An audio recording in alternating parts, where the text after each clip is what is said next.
When I start working on a new figure, I always begin with the frame, a simple piece of wire, but it already carries the outline of the future hero.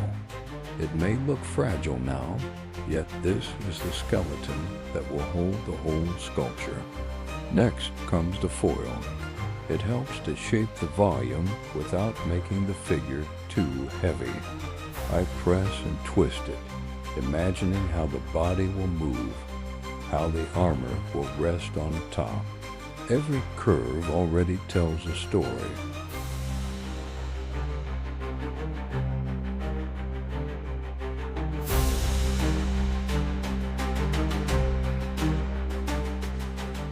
Once the foundation is ready, I begin layering the clay. The first touch of polymer clay always feels special. It's when the idea starts taking form. I smooth the surface, cut off the excess with a knife, and fire it gently in the oven. Step by step, the faceless frame becomes a person.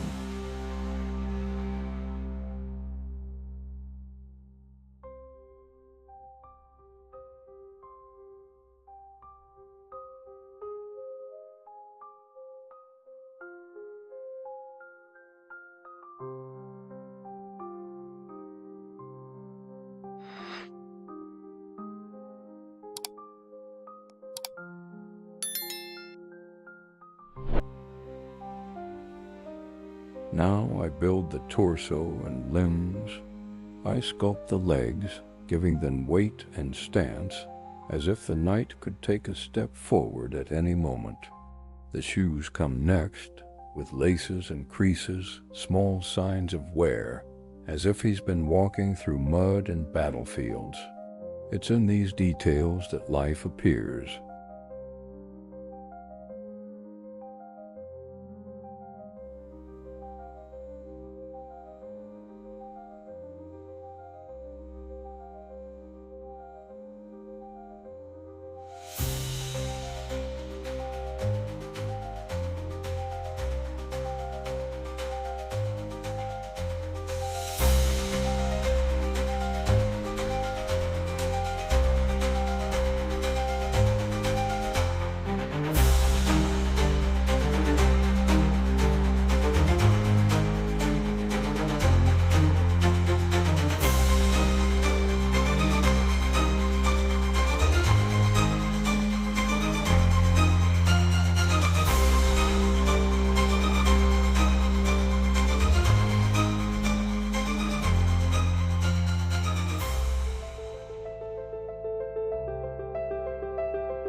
step is the head, the soul of any character.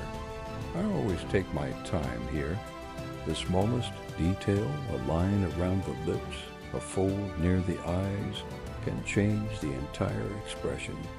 I sculpt the face carefully, letting the clay guide me.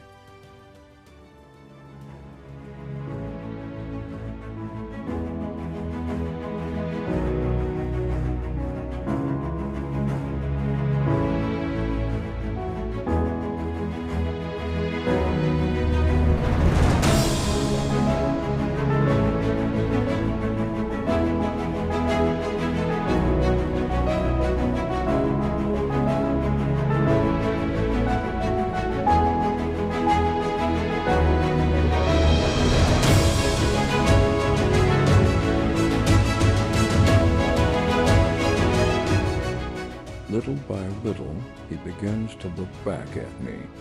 The ears, the hair, every strand is done by hand.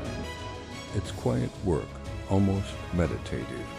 The knight's face must carry both strength and fatigue, as if he's seen battles, yet still stands with dignity.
Then comes the armor. I take a cast of the finished body and begin shaping the plates separately. Each piece, chest, shoulder, and arm, is made to fit perfectly. I embed small magnets so the armor can be removed, just like in real life. The helmet is built in the same way, sculpted, baked, polished, and adjusted to the shape of the head. It's one of my favorite parts. When the helmet slides into place, the figure finally becomes complete, a real knight, ready for the world.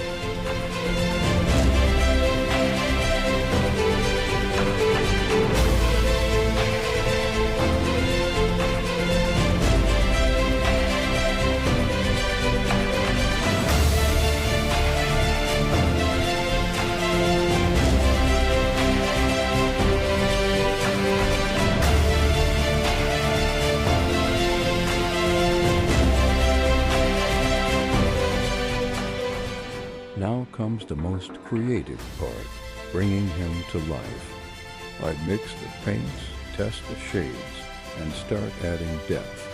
Dark washes flow into every crack, bringing shadows to the armor. A touch of silver on the edges, and suddenly the metal begins to shine. The details take time.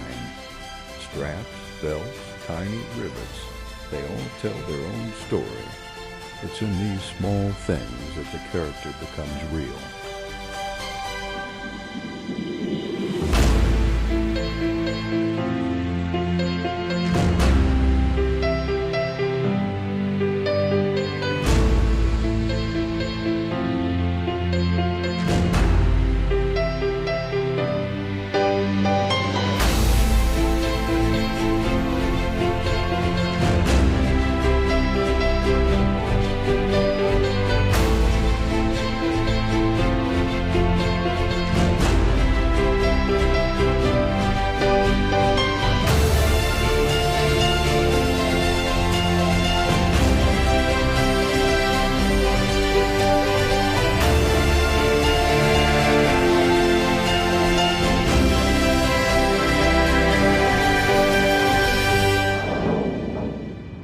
Then comes the weaponry, his companions in battle. A sword, an axe, and a halberd. Each one starts as a thin wire frame.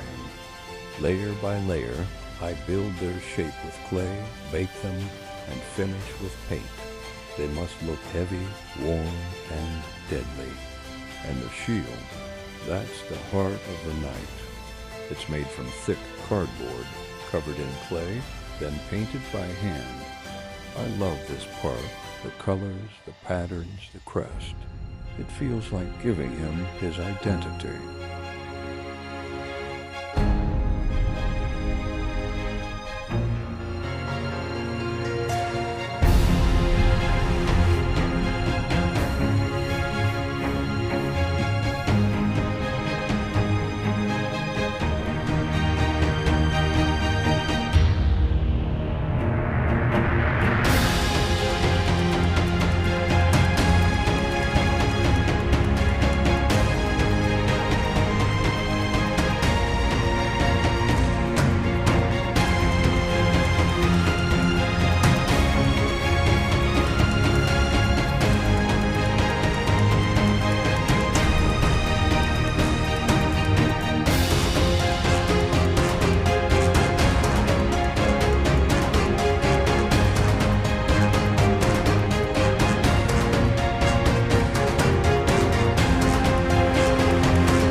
Finally, the base, the ground he stands on.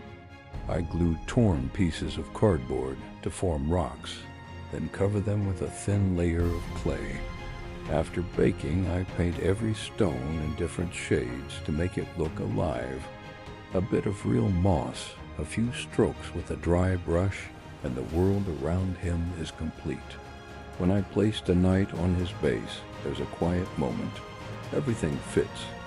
It's as if he was always meant to stand there, ready, calm, and real.